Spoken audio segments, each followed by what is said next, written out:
Se eu contar essa história, talvez vocês nunca mais me vejam da mesma forma.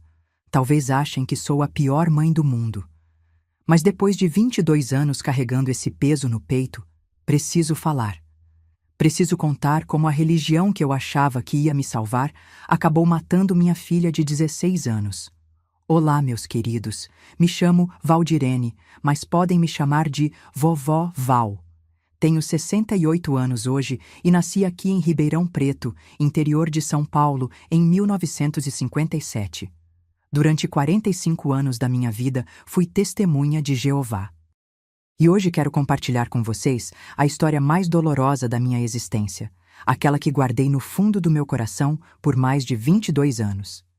Antes de começar, queria perguntar: onde vocês estão assistindo esse vídeo? Deixem nos comentários aí embaixo. Adoro saber que minha voz está chegando em tantos cantinhos diferentes do Brasil. E se puderem, deixem aquele joinha e se inscrevam no canal. Isso ajuda muito esta velhinha aqui a continuar contando suas histórias. Porque cada história que conto é uma forma de curar um pedacinho da minha alma ferida. Hoje vou falar sobre um assunto muito pesado, muito doloroso. Vou contar como perdi minha filha Amanda por causa de uma crença religiosa. Como os anciãos da congregação me pressionaram a fazer uma escolha que me assombra até hoje, e como descobri que às vezes aqueles que dizem te amar são os que mais te destroem por dentro. Era março de 2013. Naquela época, eu morava numa casa simples no bairro Ipiranga, em Ribeirão Preto. Uma casinha de 3 quartos que meu marido Roberto havia comprado com muito sacrifício. Ele trabalhava como motorista de caminhão e eu era costureira. Trabalhava em casa mesmo, numa máquina Singer antiga que era herança da minha mãe. Nossa vida era simples, mas era boa. Tínhamos 3 filhos. O Marcos, que na época tinha 19 anos e estava terminando o ensino médio. A Amanda, nossa menina dos olhos, com 16 anos, cursando o 2º ano do colegial. E o pequeno Daniel, de apenas 12 anos. Todos criados dentro da religião desde bebezinhos. A Amanda era uma menina especial, sabe? Tinha um sorriso que iluminava qualquer ambiente. Cabelos castanhos lisos que ela adorava prender com uma fita azul que eu mesma costurava para ela.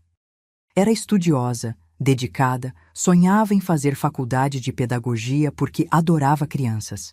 Nas reuniões da congregação, ela sempre participava, comentava os textos bíblicos com uma sabedoria que impressionava até os anciãos. Nós íamos nas reuniões 3 vezes por semana, religiosamente. Terça à noite, quinta à noite e domingo de manhã. A vida da nossa família girava em torno da congregação. Os amigos eram todos de lá. As festas eram só as permitidas pela religião. Os namoros tinham que ser aprovados pelos anciãos. Era um mundo à parte, sabe? Um mundo onde a gente acreditava estar protegido de todos os males do mundo lá fora. Roberto era um homem bom, trabalhador, mas meio quieto. Ele aceitou a religião mais por minha causa do que por convicção própria. Eu que tinha trazido a verdade para dentro de casa quando me converti aos 18 anos, depois que 2 testemunhas de Jeová bateram na porta da casa da minha mãe. Lembro daquele dia como se fosse ontem. Era um sábado de manhã de 1975. Eu estava ajudando minha mãe a lavar roupa no tanque do quintal quando escutamos a campainha. 2 mulheres bem vestidas, com uma postura elegante, carregando revistas coloridas e sorrisos calorosos. Elas falaram sobre o paraíso na terra, sobre a ressurreição dos mortos, sobre um mundo sem sofrimento. Naquela época, eu estava passando por um momento difícil da vida. Meu pai tinha morrido de câncer no ano anterior, e eu estava questionando tudo sobre Deus, sobre o sentido da vida. Aquelas mulheres trouxeram esperança. Disseram que havia uma explicação para o sofrimento, que Deus tinha um propósito para tudo. Que logo, muito logo, viria o Armagedon, e apenas os fiéis sobreviveriam para viver eternamente num paraíso terrestre. Comecei a estudar a Bíblia com elas 2 vezes por semana. A irmã Helena e a irmã Benedita eram pacientes, carinhosas, respondiam todas as minhas perguntas com textos bíblicos. Aos poucos fui me envolvendo cada vez mais com os ensinamentos. Em 1976, com 19 anos, me batizei como testemunha de Jeová. Foi o dia mais feliz da minha vida até então. Senti que finalmente tinha encontrado a verdade, o caminho certo. Minha mãe não gostou muito, ela era católica tradicional, mas respeitou minha escolha. Foi numa assembleia de circuito que conheci o Roberto. Ele tinha 23 anos, trabalhava como ajudante de caminhoneiro e estava começando a estudar a Bíblia também. Era um rapaz simples, honesto, com um jeito tímido que me conquistou. Nosso namoro foi todo supervisionado pelos anciãos da congregação. Não podíamos ficar sozinhos, sempre tinha que ter um acompanhante. As conversas eram monitoradas, os planos de futuro tinham que ser aprovados pela organização. Mas nós éramos felizes assim. Achávamos que era a forma correta de se relacionar. Casamos em 1978, numa cerimônia simples no Salão do Reino. Não houve música secular, bebida alcoólica ou danças. Apenas alguns cânticos religiosos e um discurso sobre os deveres cristãos do casamento. Nossa lua de mel foi em Aparecida do Norte, mas para visitar outros salões do reino, não as atrações turísticas. A casa que conseguimos comprar no Ipiranga era pequena, mas aconchegante. Tinha aquele cheiro gostoso de café passado na hora e bolo de fubá que eu fazia todo domingo depois da reunião. O chão era daquele piso frio de cimento queimado que minha mãe havia ensinado a encerar com cera de carnaúba. As paredes eram pintadas de amarelo claro, aquela cor que eu sempre gostei porque trazia alegria para o ambiente. No quintal pequeno, plantei umas roseiras que cuidava com muito carinho. Roberto construiu uma pequena área de serviço nos fundos e uma varanda na frente, onde ficávamos conversando no final da tarde. Era um lar simples, mas cheio de amor e fé. O Marcos nasceu em 1979, a Amanda em 1981 e o Daniel em 1985.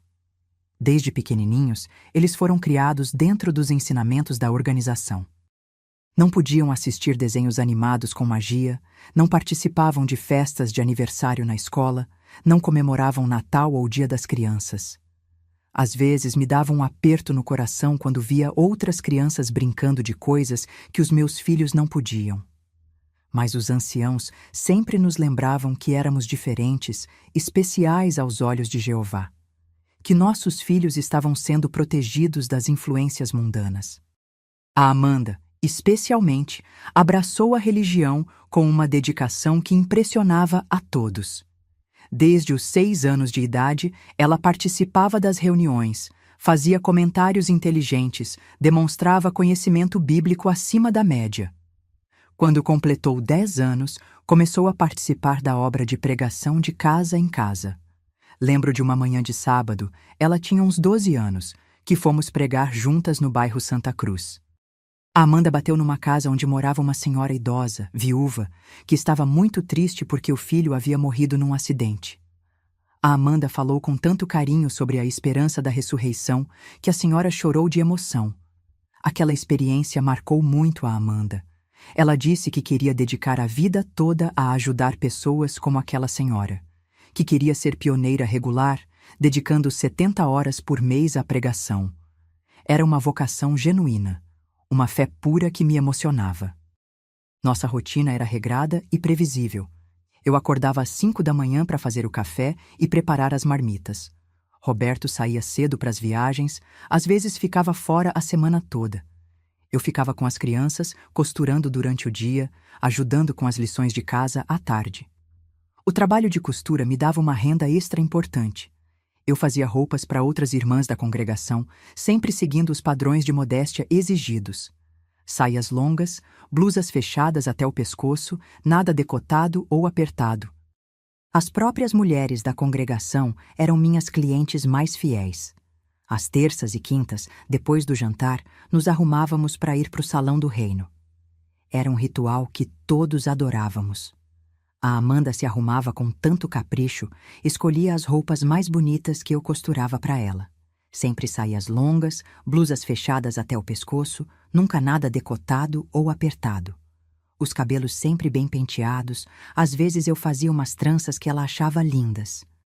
O Salão do Reino era um prédio simples, sem luxos, mas sempre muito limpo e organizado, Tinha bancos de madeira, um púlpito modesto e cartazes com versículos bíblicos nas paredes. Era nosso segundo lar, o lugar onde nossa família espiritual se reunia. Na congregação, éramos conhecidos como uma família exemplar. Os filhos obedientes, o marido trabalhador, a esposa dedicada. Sempre estávamos presentes nas reuniões, participávamos ativamente, contribuíamos financeiramente conforme nossas possibilidades. A Amanda era vista como uma jovem exemplar. Os anciãos sempre elogiavam sua dedicação, sua participação nas reuniões. Ela fazia comentários nos estudos bíblicos que mostravam que ela realmente entendia os ensinamentos. Aos 14 anos, tornou-se pioneira auxiliar, dedicando pelo menos 30 horas por mês, pregando de casa em casa. Lembro de uma ocasião especial, durante uma assembleia de circuito, quando a Amanda foi escolhida para representar os jovens da congregação numa demonstração no palco. Ela interpretou uma situação em que uma jovem testemunha de Jeová resistia à pressão dos colegas de escola para participar de festas mundanas. A performance dela foi tão convincente, tão emocionante, que recebeu aplausos de toda a assembleia. Depois, vários irmãos vieram me parabenizar por ter uma filha tão espiritual. Eu me senti orgulhosa, mas também preocupada com tanta expectativa sobre ela. Porque nem tudo era perfeito na nossa vida. A religião era muito rígida, muito controladora. Os anciãos interferiam em tudo. No que podíamos assistir na televisão, nos livros que as crianças podiam ler na escola, nas festas que podíamos frequentar. Aniversários eram proibidos, Natal era considerado festa pagã, Dia das Mães era questionável. A Amanda às vezes ficava triste porque não podia participar das festas da escola. Quando chegava dezembro e a escola toda se enfeitava para o Natal, ela ficava meio isolada. Uma vez ela chegou em casa chorando porque a professora havia chamado a atenção dela na frente da turma toda por não querer participar da decoração natalina. Mãe, por que temos que ser tão diferentes? Ela me perguntou naquele dia, com os olhos cheios de lágrimas. Por que não posso ser amiga dos meus colegas de classe? Por que tudo o que eles fazem é errado? Nessas horas, eu a consolava, explicava que éramos diferentes, que Jeová nos havia escolhido para ser especiais, que o mundo lá fora era perigoso, cheio de tentações e que nossa religião nos protegia. Ela entendia, mas eu via que às vezes doía, principalmente quando se tratava dos amigos da escola que ela não podia se aproximar muito. Um dia você vai entender, eu dizia, acariciando os cabelos dela. Quando Jeová trouxer o paraíso na terra, você vai ver que valeu a pena ser diferente, que valeu a pena obedecer, mesmo quando era difícil. E ela aceitava, porque confiava em mim. Porque acreditava que eu sempre faria o melhor por ela, que minhas decisões eram baseadas no amor e na sabedoria que vinha de Jeová. Como eu estava enganada. Na nossa congregação, as amizades eram tudo. A gente tinha o irmão João e a irmã Marlene, um casal mais velho que era como se fossem nossos pais espirituais. Eles tinham sido responsáveis pelo meu progresso espiritual quando me converti. O irmão João era carpinteiro aposentado, um homem sábio e paciente. A irmã Marlene era como uma mãe para mim, sempre presente nos momentos difíceis. Tinham também a família do irmão Carlos e da irmã Sônia, que tinham filhos da idade dos nossos. A Júlia tinha a mesma idade da Amanda, e as duas eram inseparáveis. Estudavam juntas, pregavam juntas, sonhavam juntas com o paraíso terrestre. O filho deles, o Rafael, tinha 17 anos e meio na época e estava interessado na Amanda. Era um rapaz dedicado, filho de ancião, com um futuro promissor na organização. Os pais de ambos os lados viam com bons olhos um possível relacionamento entre eles. A Amanda ficava vermelha quando o Rafael conversava com ela depois das reuniões. Era um amor inocente, puro, supervisionado pelos pais e pelos anciãos. Eles trocavam cartinhas com versículos bíblicos, conversavam sobre planos de servir a Jeová juntos no futuro. Eu gostava do Rafael. Era um jovem respeitoso, com bons princípios, que tratava a Amanda como uma princesa. Quando eles saíam, sempre com acompanhante, ele era atencioso e cavalheiro. Parecia o início de um relacionamento que poderia levar ao casamento. Os anciãos da nossa congregação eram respeitados como se fossem quase profetas. O irmão Antônio, que era o coordenador do corpo de anciãos, era um homem de uns 60 anos, cabelos grisalhos, sempre bem penteados, ternos sempre impecáveis. Ele tinha uma voz grave, imponente, e quando falava do púlpito, toda a congregação ficava em silêncio absoluto. O irmão Antônio havia sido ancião por mais de 30 anos. Conhecia a Bíblia de cor, citava textos sem precisar consultar. Era respeitado não só na nossa congregação, mas em todo o circuito. Quando ele dava conselhos, ninguém questionava. Sua palavra era lei. Tinha também o irmão Miguel, mais novo, uns 45 anos, que cuidava mais da parte administrativa. Era contador na vida secular, organizado, eficiente. Ele que controlava as finanças da congregação, organizava as assembleias, cuidava da manutenção do salão do reino. E o irmão Paulo, que era responsável pela escola teocrática, onde os jovens aprendiam a falar em público e a ensinar. Ele tinha uns 50 anos, era professor aposentado, tinha uma didática excelente. A Amanda adorava as aulas dele, sempre se destacava nas apresentações. Esses homens tinham uma autoridade absoluta sobre nossas vidas. Se eles diziam que alguma coisa estava certa, estava certa. Se diziam que estava errada, estava errada. Não havia questionamentos. Questionar os anciãos era questionar a própria organização de Jeová na terra. Eles controlavam tudo: com quem podíamos nos associar, que tipo de trabalho podíamos ter, como devíamos educar nossos filhos, até que tipo de roupa podíamos usar. E nós aceitávamos tudo de bom grado, porque acreditávamos que eles eram dirigidos pelo Espírito Santo de Jeová. Entre os ensinamentos mais rígidos da religião estava a questão das transfusões de sangue. Desde que me converti, havia aprendido que aceitar sangue era o mesmo que comer sangue, o que era proibido pela Bíblia. A Sociedade Torre de Vigia, que é a organização que governa as testemunhas de Jeová no mundo todo, ensinava que era melhor morrer do que aceitar uma transfusão.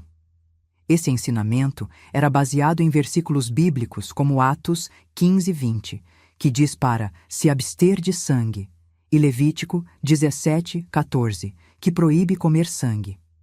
A organização interpretava que transfusões de sangue eram equivalentes a comer sangue, portanto eram proibidas por Deus. Nas reuniões, ouvíamos constantemente experiências de irmãos que haviam recusado transfusões e foram curados milagrosamente. Médicos que encontraram tratamentos alternativos. Pacientes que se recuperaram contra todas as expectativas médicas. Eram histórias que fortaleciam nossa fé e nossa convicção. A organização publicava brochuras específicas sobre o assunto, com argumentos médicos e bíblicos contra as transfusões. Dizia que transfusões eram perigosas, que podiam transmitir doenças, que havia métodos alternativos mais seguros. Todos nós carregávamos uma carteirinha na carteira, um cartão que dizia que éramos testemunhas de Jeová e que, em caso de emergência médica, não aceitaríamos transfusão de sangue. Era como uma identificação sagrada, um documento que nos identificava como fiéis servos de Jeová. A Amanda também tinha o dela, que eu havia mandado fazer quando ela fez 16 anos. Era um cartão plastificado, com foto dela sorrindo, onde estava escrito: como testemunha de Jeová, eu solicito que não me seja administrado sangue sob nenhuma circunstância. Aceito tratamentos médicos alternativos não sanguíneos. Ela carregava esse cartão com orgulho. Dizia que era sua declaração de fé, sua forma de mostrar ao mundo que estava disposta a morrer por Jeová se fosse necessário. Na cabeça dela, recusar sangue era um ato de heroísmo, de dedicação absoluta a Deus. Esse ensinamento nunca havia me preocupado muito. Afinal, a gente raramente ficava doente. Éramos uma família saudável. Quando muito, uma gripe, uma dor de cabeça. A Amanda era forte, cheia de vida, atlética.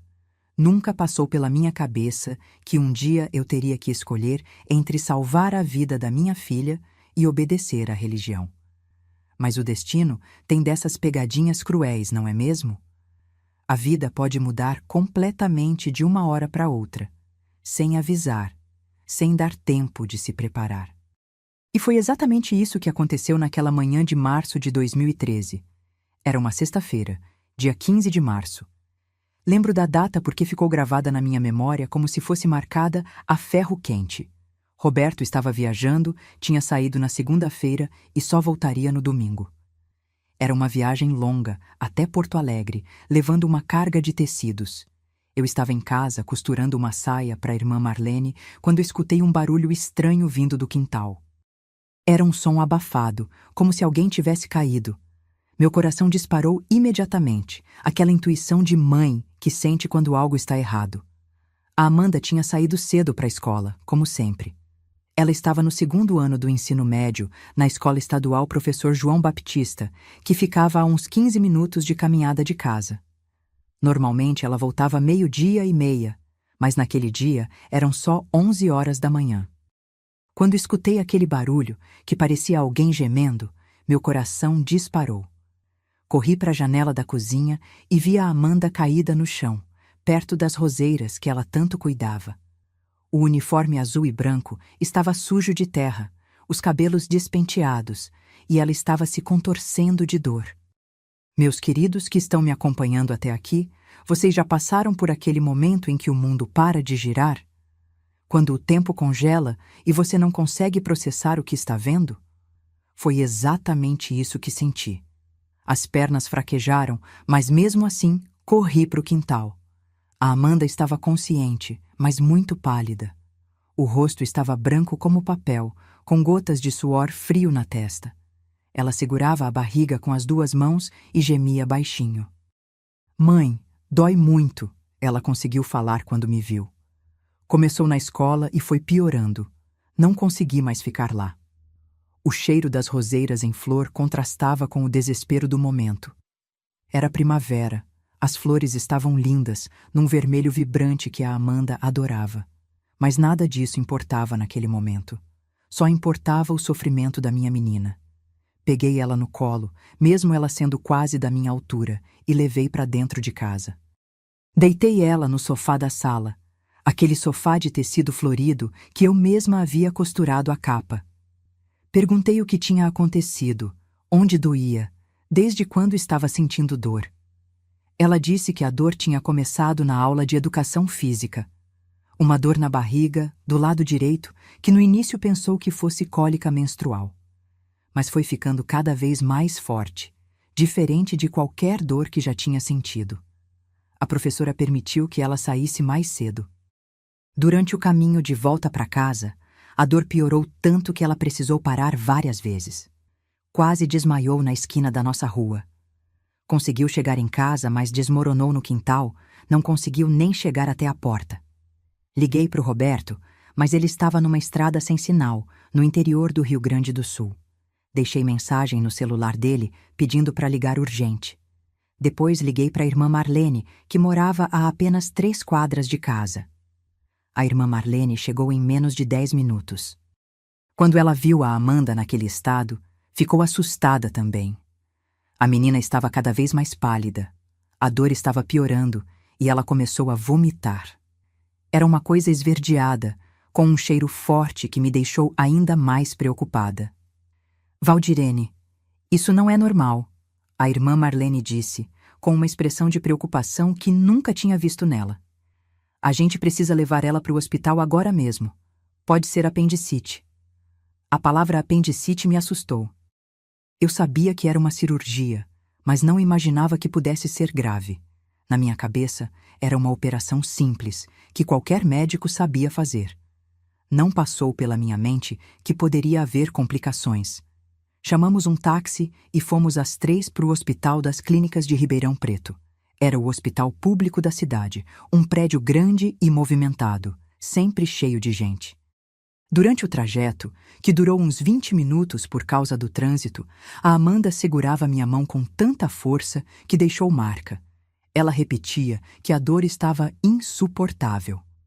Mãe, é como se alguém estivesse furando minha barriga com uma faca, ela disse entre gemidos. Nunca senti uma dor assim. O taxista estava dirigindo o mais rápido que podia, mas o trânsito do meio-dia estava pesado. No hospital corremos direto para a emergência. A Amanda mal conseguia andar. Tivemos que amparar ela pelos braços. O pronto-socorro estava lotado, como sempre, mas quando viram o estado da menina, atenderam rapidamente. Uma enfermeira levou a Amanda para uma maca e começou a fazer as primeiras perguntas. Nome, idade, sintomas. Quando começou a dor. Depois veio um médico jovem, que parecia ser residente, e fez um exame físico inicial. Quando ele apertou a barriga da Amanda do lado direito, ela gritou de dor. Foi um grito que atravessou meu coração como uma lâmina. O médico franziu a testa e disse que precisava de exames mais detalhados. Raio-X, ultrassom, exames de sangue. Ficamos esperando na emergência por mais de 2 horas até saírem os resultados. A Amanda foi internada numa enfermaria do 3º andar, e eu fiquei ali do lado dela, segurando a mão dela, orando baixinho para Jeová cuidar da minha menina. A enfermaria tinha 6 leitos, mas naquele momento só a Amanda e uma senhora idosa estavam internadas. O cheiro de desinfetante era forte, misturado com o cheiro de comida hospitalar que vinha do corredor. A Amanda não conseguia comer nada, vomitava tudo que tentava ingerir. Foi quando o médico responsável, Dr. Henrique Mendes, se não me engano, veio conversar comigo. Era um homem de uns 40 anos, cabelos grisalhos nas têmporas, um jeito sério, mas gentil. Ele se apresentou como chefe da cirurgia geral. Senhora Valdirene, ele disse sentando numa cadeira ao lado da cama da Amanda. Os exames confirmaram que sua filha está com apendicite aguda, mas há uma complicação. O apêndice perfurou e já começou uma peritonite. Eu não entendia muito bem o que significava peritonite. Ele explicou que era quando a infecção do apêndice se espalhava pelo abdômen, contaminando outros órgãos, que era uma situação mais grave do que uma apendicite simples. Precisamos operar com urgência, ele continuou. Cada hora que passa, a infecção pode se espalhar mais. É uma cirurgia mais complexa do que uma apendicectomia normal, mas é necessária para salvar a vida dela. Eu autorizei a cirurgia imediatamente.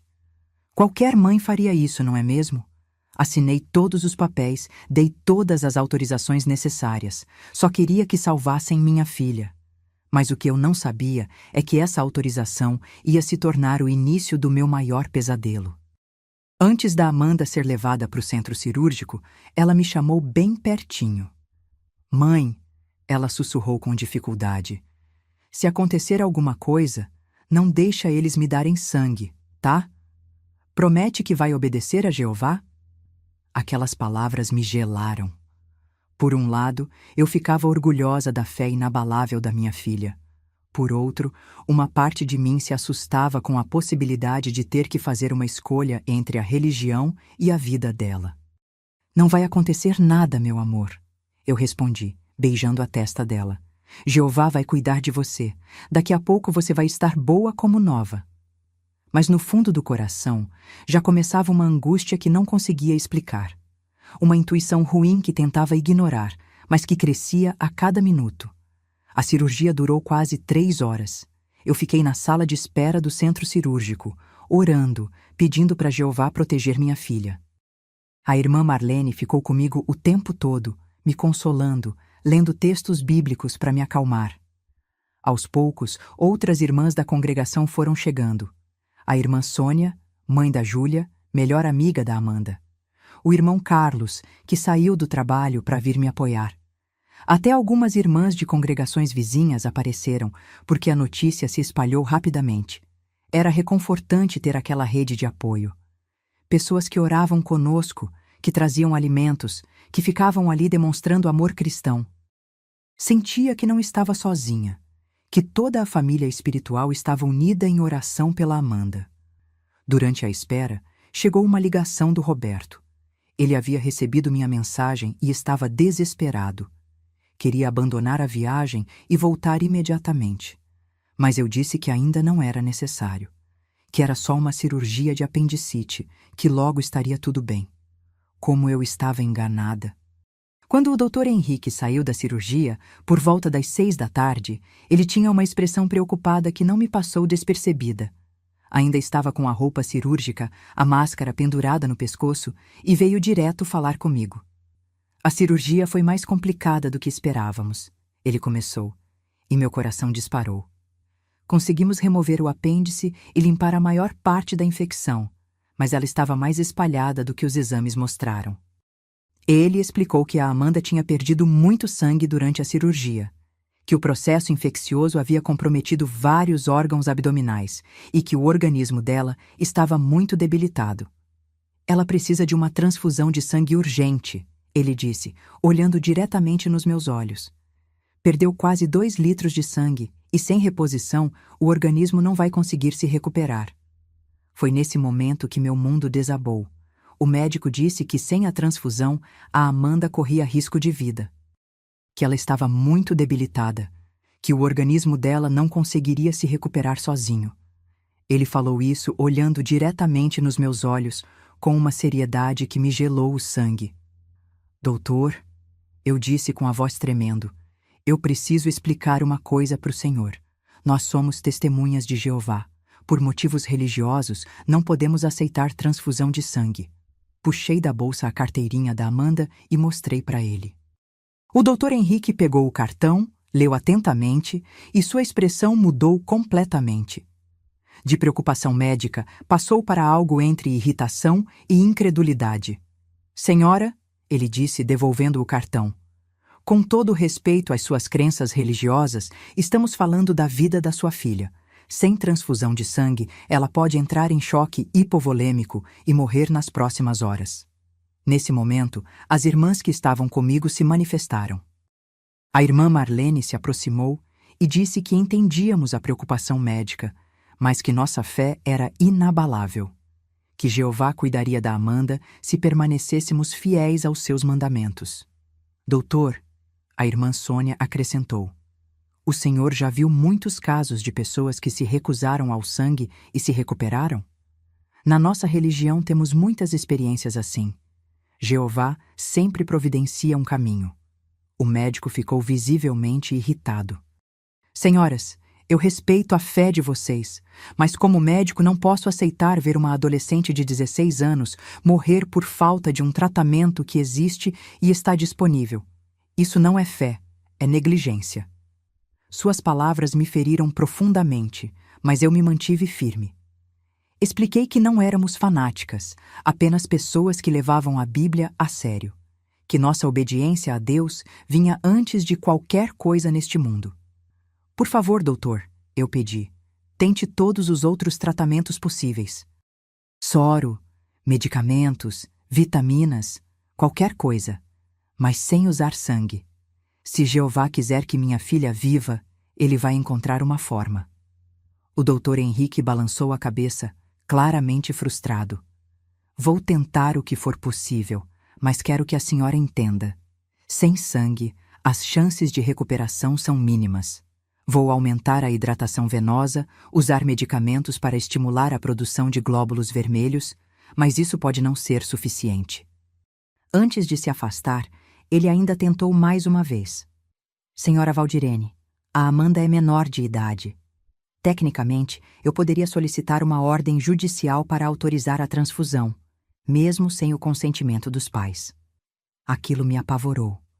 Doutor, por favor, não faça isso. Seria uma violência contra nossa consciência religiosa. A própria Amanda não iria querer. Ele suspirou fundo e disse que respeitaria nossa decisão por enquanto, mas que eu deveria estar preparada para as consequências. Naquela mesma noite, por volta das 10 horas, os anciãos da congregação chegaram ao hospital. O irmão Antônio, o irmão Miguel e o irmão Paulo tinham sido avisados pelas irmãs do que estava acontecendo e vieram imediatamente nos apoiar. A presença deles me tranquilizou. Eram homens experientes, que conheciam a Bíblia profundamente, que já haviam enfrentado situações similares. Se alguém podia me orientar naquele momento difícil, eram eles. O irmão Antônio me abraçou com carinho paternal. Irmã Valdirene, ele disse com sua voz grave e reconfortante. Soubemos do que está acontecendo. Viemos aqui para apoiá-la neste momento de provação. Eles me elogiaram pela firmeza na fé. Disseram que era exatamente assim que uma verdadeira serva de Jeová deveria agir diante de uma situação como aquela, que era um teste, uma provação, e que se eu permanecesse fiel, Jeová certamente salvaria a Amanda. Lembra-se da experiência do irmão José Carlos, da congregação de Sertãozinho? O irmão Miguel me perguntou. Ele se recusou a aceitar sangue durante uma cirurgia cardíaca e Jeová operou um milagre. Hoje, ele está vivo e saudável, dando testemunho da fidelidade de Deus. O irmão Paulo abriu sua Bíblia e leu vários textos sobre fé e confiança em Jeová. Atos 15:29, que manda se abster de sangue. Salmos 37:5, que fala sobre entregar nossos caminhos a Jeová. Hebreus 11:6, sobre a fé que agrada a Deus. Eles oraram comigo, uma oração longa e emotiva, pedindo a Jeová que mostrasse seu poder naquela situação, que protegesse a Amanda e honrasse nossa fidelidade aos seus mandamentos, que fortalecesse minha fé para resistir às pressões mundanas. Irmã Valdirene, o irmão Antônio disse ao final da oração. Esta é sua oportunidade de mostrar que tipo de serva de Jeová você é. Satanás está usando os médicos para tentar quebrar sua fé, mas você precisa permanecer firme. Aquelas palavras me deram forças. Sentia que não estava sozinha, que toda a organização de Jeová estava comigo naquele momento, que minha decisão estava certa, baseada em princípios bíblicos sólidos. Durante toda a madrugada, o estado da Amanda oscilou. Às vezes parecia que estava melhorando ligeiramente, às vezes piorava. Os médicos tentaram vários tratamentos alternativos: soro em grandes quantidades, medicamentos para estimular a medula óssea, vitaminas em doses altas. A cada hora, uma enfermeira vinha verificar os sinais vitais: pressão arterial, frequência cardíaca, saturação de oxigênio. Eu não entendia muito bem os números, mas via que alguns estavam baixos, outros instáveis. O Dr. Henrique passava de 2 em 2 horas para avaliar o quadro. A cada visita, ele ficava mais preocupado. A pressão arterial está caindo, ele me informava. O coração está trabalhando mais para compensar a falta de sangue. Se não revertermos esse quadro logo... Mas ele não terminava a frase. Não precisava. Eu entendia perfeitamente o que estava implícito naquelas palavras. Durante a madrugada, chegou uma enfermeira-chefe que queria conversar comigo. Era uma mulher de uns 50 anos, com cabelos grisalhos e um jeito maternal. Ela disse que também era religiosa, congregava numa igreja evangélica. Filha, ela disse sentando ao meu lado, eu entendo sua fé. Também sou uma mulher de oração. Mas será que Deus não enviou os médicos e o sangue justamente para salvar sua menina? Aquelas palavras me confundiram por um momento. Será que ela estava certa? Será que Jeová estava usando os médicos para salvar a Amanda? E eu estava impedindo um milagre por causa da minha teimosia religiosa?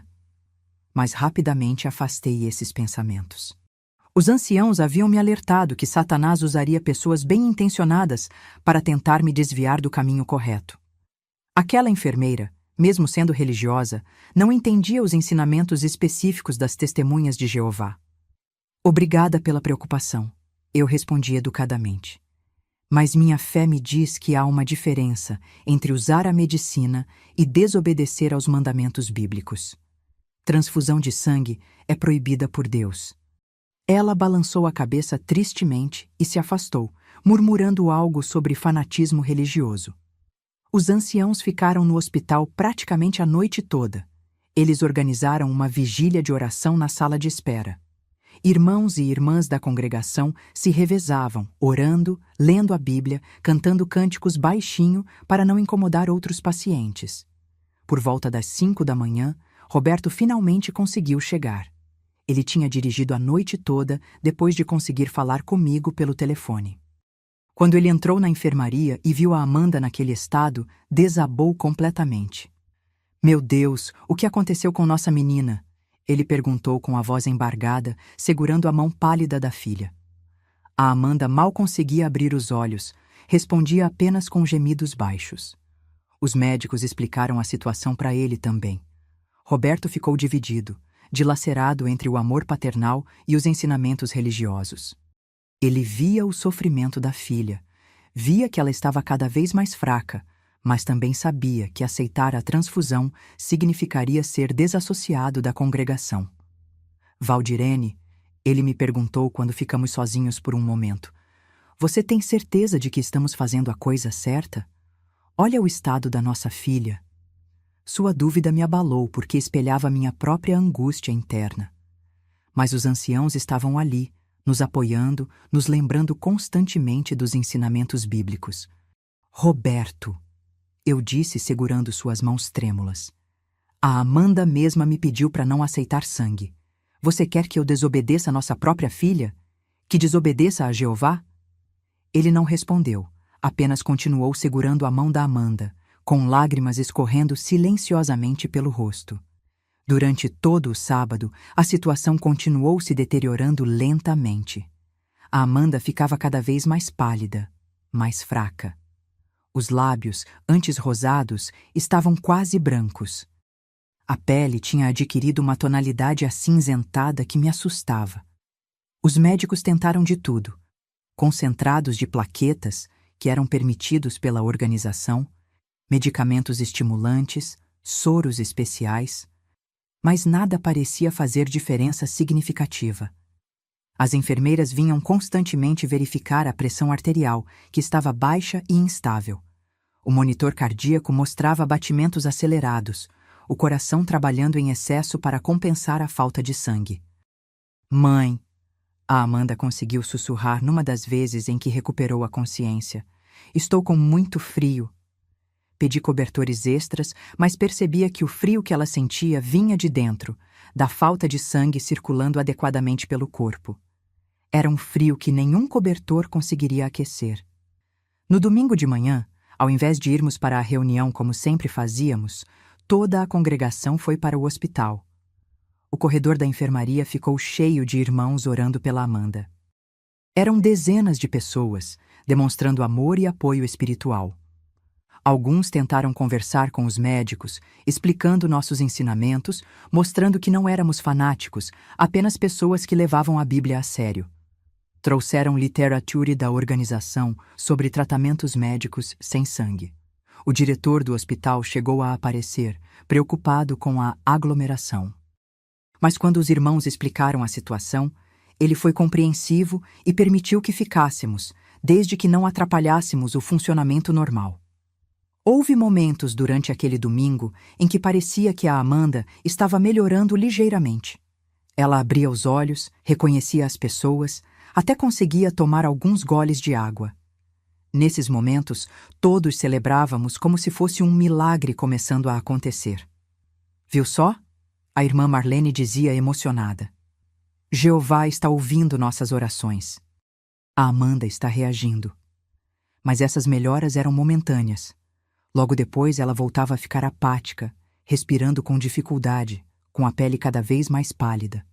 Mas eu começava a perceber que alguma coisa estava muito errada. Durante toda a minha vida como testemunha de Jeová, havia ouvido sobre milagres, sobre pessoas curadas pela fé. Mas a Amanda não estava melhorando. Se alguma coisa, estava piorando. Uma dúvida terrível começou a crescer no meu coração. E se estivéssemos errados? E se Jeová não fosse operar um milagre? E se minha filha morresse por causa da minha teimosia religiosa? Mas toda vez que essa dúvida surgia, eu a afastava imediatamente. Os anciãos estavam ali, constantemente me relembrando dos ensinamentos, me fortalecendo na fé. Irmã Valdirene, o irmão Paulo me dizia quando me via angustiada. Satanás está tentando plantar dúvidas no seu coração. Não deixe que ele vença. Sua fé é mais forte que qualquer circunstância. No domingo à tarde, o Dr. Henrique me chamou para uma conversa decisiva. Desta vez, ele trouxe mais 2 médicos, uma cardiologista e o chefe do departamento de hematologia. Senhora Valdirene, ele disse com uma seriedade que me gelou, Não temos mais tempo. Amanda está entrando em choque por falta de sangue. Se não autorizarmos a transfusão nas próximas 2 ou 3 horas, ela vai morrer. A cardiologista explicou que o coração da Amanda estava trabalhando em ritmo perigoso, tentando compensar a falta de sangue. O miocárdio está sobrecarregado. Pode haver uma parada cardíaca a qualquer momento. O hematologista mostrou os resultados dos exames mais recentes. Os níveis de hemoglobina estão criticamente baixos. O organismo não consegue transportar oxigênio adequadamente para os órgãos vitais. Nós tentamos tudo o que era possível sem usar sangue, o Dr. Henrique continuou. Respeitamos suas crenças religiosas, mas chegamos num ponto onde só a transfusão pode salvá-la. Ele me entregou um papel. Este é um termo de responsabilidade. Se a senhora assinar, estará assumindo total responsabilidade pela morte de sua filha. É isso que realmente quer? Aquelas palavras foram como uma punhalada no meu coração. Por um momento, toda a minha fé vacilou. Olhei para aquele papel, pensando na minha Amanda de 16 anos, cheia de sonhos, que poderia ter uma vida inteira pela frente. Nesse momento, eu entrei em pânico total. Pela primeira vez em 45 anos, como testemunha de Jeová, comecei a questionar seriamente se estávamos fazendo a coisa certa. Olhei para a Amanda, que estava tão frágil, tão pálida, respirando com tanta dificuldade, e me perguntei: será que Jeová realmente quer que eu deixe minha filha morrer? Saí correndo daquela sala e fui direto para o banheiro, onde chorei como nunca tinha chorado na vida. Jeová, eu orava desesperada. Me dá um sinal, me mostra o que fazer. Não sei mais o que é certo. Mas quando voltei para a sala de espera e comentei minhas dúvidas com os anciãos, eles foram categóricos e firmes na resposta. Irmã Valdirene, o irmão Antônio disse com autoridade: esta é a hora da provação definitiva. Jeová está testando sua fé, assim como testou a fé de Abraão quando pediu para sacrificar Isaque. O irmão Miguel acrescentou: lembre-se de que a própria Amanda assinou o cartão de recusa de sangue. Ela mesma escolheu obedecer a Jeová.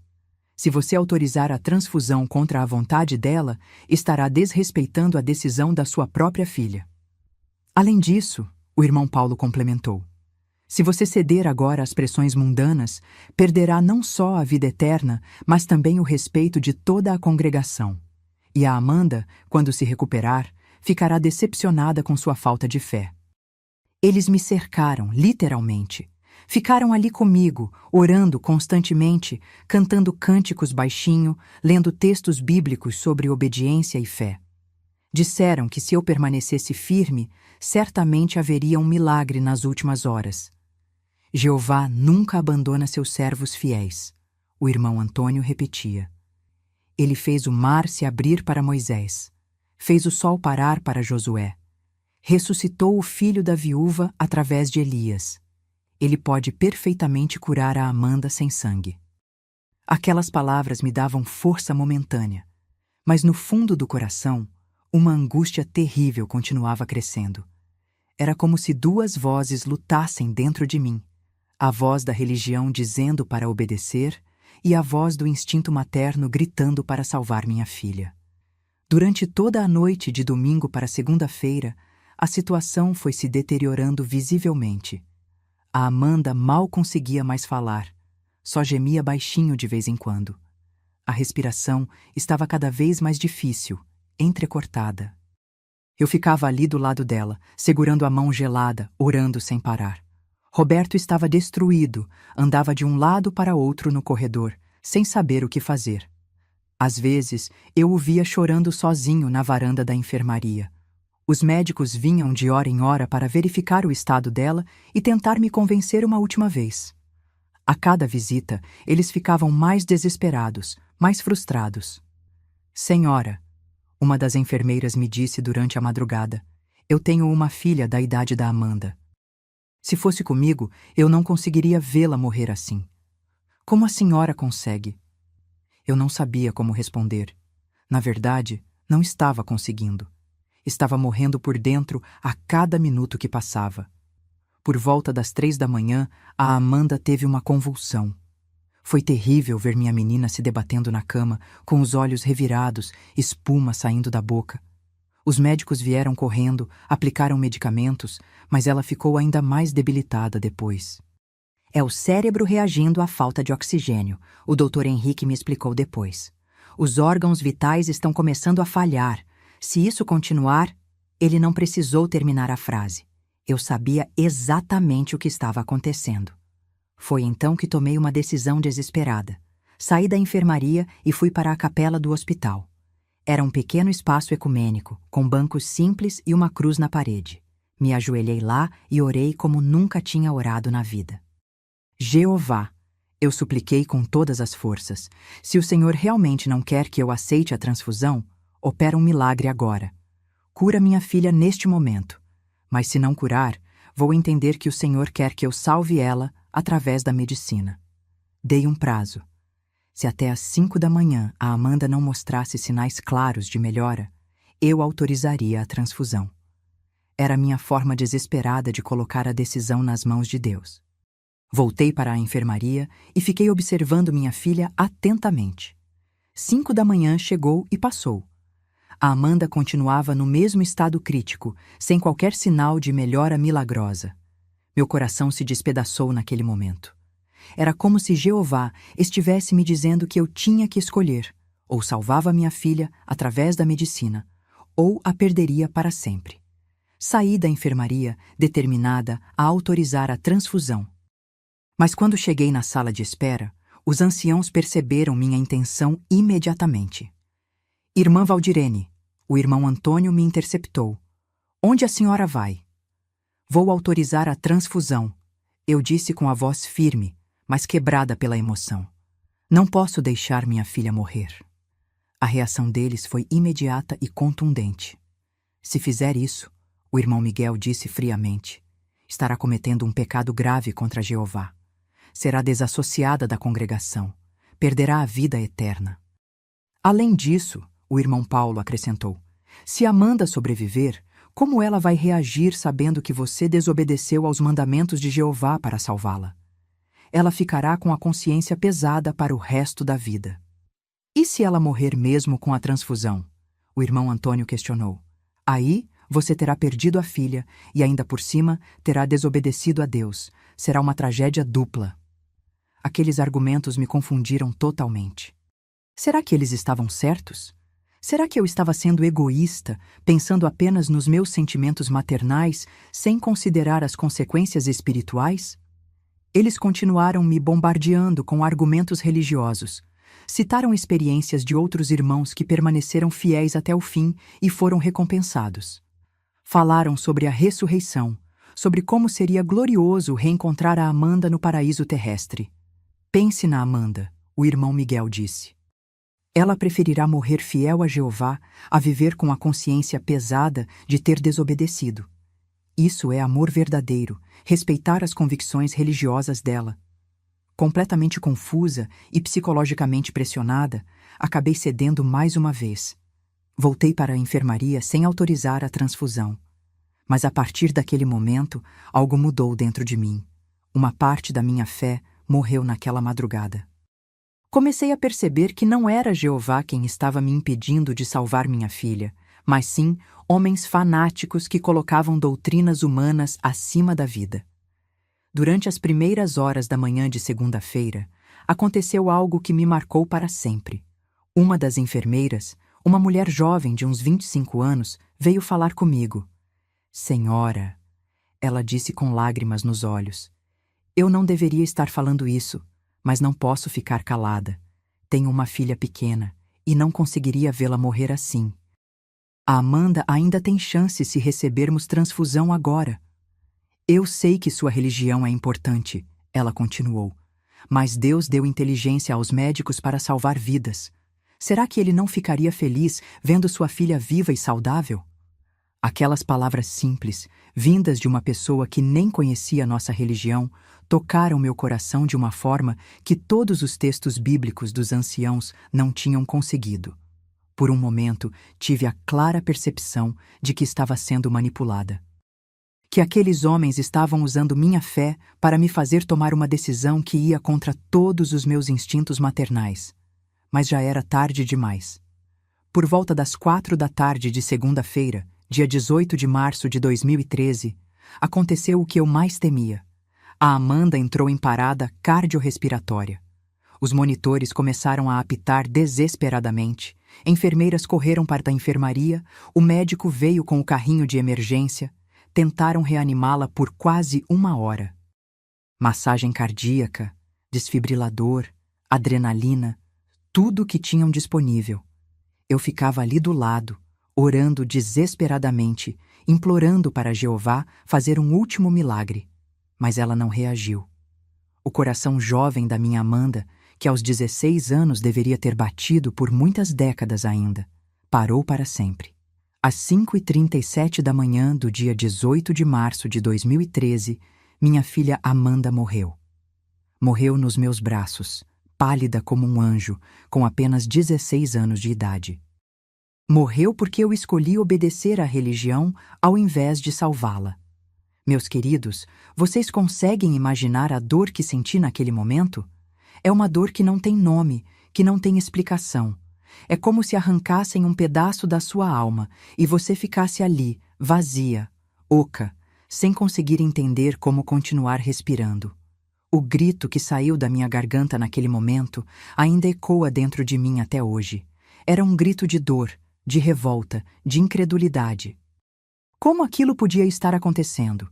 Como Jeová podia ter permitido? Roberto desabou completamente. Ele segurou o corpo da Amanda e chorou como uma criança, repetindo, minha menina, sem parar.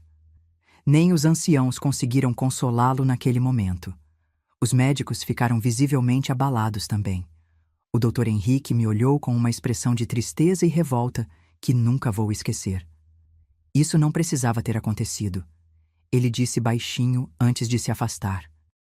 Os anciãos, por incrível que pareça, tentaram transformar aquela tragédia em vitória espiritual. Irmã Valdirene, o irmão Antônio disse com solenidade, Amanda morreu fiel. Ela deu o testemunho final de obediência a Jeová. Agora tem a ressurreição garantida. Ela morreu como uma mártir, o irmão Miguel acrescentou. Preferiu morrer a desobedecer aos mandamentos divinos. Que exemplo maravilhoso de fé! Mas eu não conseguia ver aquilo como vitória. Só conseguia ver minha filha morta, desnecessariamente, por causa de uma interpretação fanática da Bíblia. As próximas horas foram um borrão de providências burocráticas, ligações telefônicas, preparativos para o funeral. Eu me movia como um robô, sem conseguir processar completamente o que tinha acontecido. Roberto ligou para o Marcos, que estava trabalhando em São Paulo. Ele chegou no mesmo dia, destruído pela notícia. O Daniel foi buscado na escola pelos tios, que tiveram que explicar para uma criança de 12 anos que a irmã havia morrido. O funeral da Amanda foi realizado no próprio Salão do Reino, como era costume na congregação. O caixão ficou na frente, onde normalmente ficava o púlpito. Flores simples enfeitavam o ambiente, porque flores muito elaboradas eram consideradas ostentação. O irmão Antônio fez o discurso principal.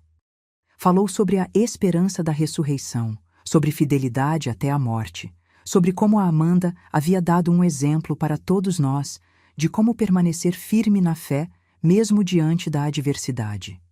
Amanda nos ensinou, ele disse para a congregação lotada, que há coisas mais importantes que a vida presente, que a obediência a Jeová vale mais que qualquer coisa neste mundo. Ela morreu como uma heroína da fé. Mas eu mal conseguia escutar aquelas palavras. Ficava olhando para aquele caixão branco, pensando que ali dentro estava minha menina, que nunca mais ia sorrir, nunca mais ia cortar as roseiras do quintal, nunca mais ia participar das reuniões. Pensava em todos os sonhos que ela tinha. Formar-se em pedagogia, casar com o Rafael, ter filhos, ensinar crianças. Tudo isso havia sido interrompido aos 16 anos por causa de uma regra religiosa que eu nem entendia completamente. Durante o funeral, várias pessoas vieram me consolar. Diziam que a Amanda estava num lugar melhor, que eu a reencontraria na ressurreição, que ela estava orgulhosa da minha fé inabalável. Mas uma pessoa que veio falar comigo me marcou profundamente. Era a enfermeira jovem que havia tentado me convencer a autorizar a transfusão. Senhora, ela disse baixinho, com lágrimas nos olhos, eu sinto muito. Amanda era uma menina especial. Não merecia morrer assim.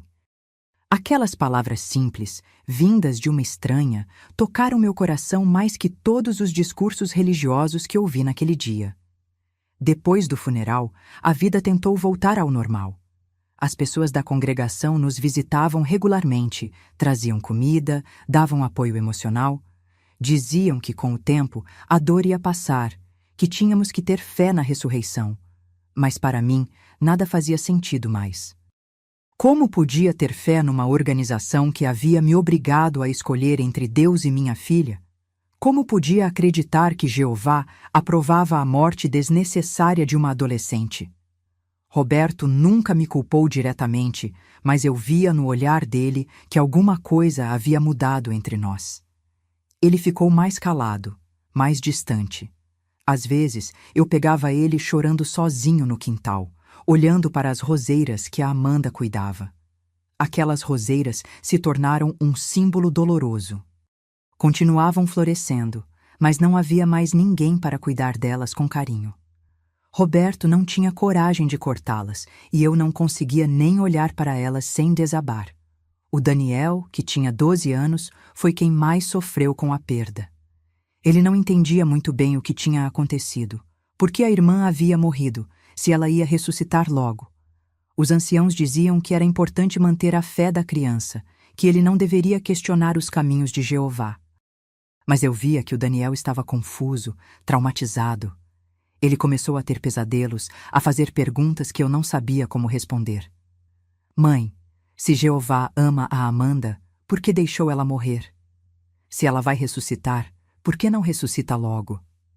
Eram perguntas inocentes de uma criança, mas que me dilaceravam por dentro, porque eu mesma não tinha respostas satisfatórias.